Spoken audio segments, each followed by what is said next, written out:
আমরা এখন আসি কাহারোল রসুল শাহপুর ২ নম্বর ইউনিয়নে লটের মাল দেখার জন্য। আশা করা যায় আগামী রবিবারে এই লটের মাল ডাক হবে ইনশাআল্লাহ। এখানে ২৪টা লট আছে। এক একটা লটের মূল্য এক এক রকম।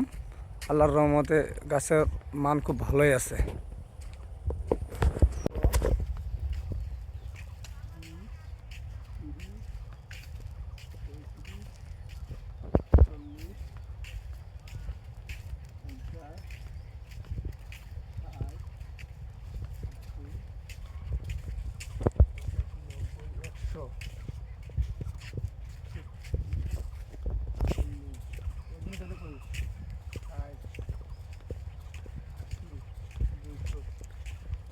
যা হোক, মোটামুটি গাছের রেজাল্ট ভালোই আছে। গাছ নেওয়া যাবে ইনশাল্লাহ। লটের মাল ভালো মাল নেওয়া যাবে। আর যে মূল্য দিছে এই মূল্য কি হবে? ইনশাল্লাহ হয়ে যাবে। হ্যাঁ, সরকারি মালের রেট এরকমই থাকে। তাহলে কি সবাই কি গাছ নেওয়ার জন্য ইচ্ছুক থাকতে হবে নাকি? হ্যাঁ, ইচ্ছুক থাকবে সবাই ইনশাল্লাহ। খরিও আছে ভালো, নিব আশা করা যায় একটা লট। আলহামদুলিল্লাহ। আলহামদুলিল্লাহ। বিড়িটা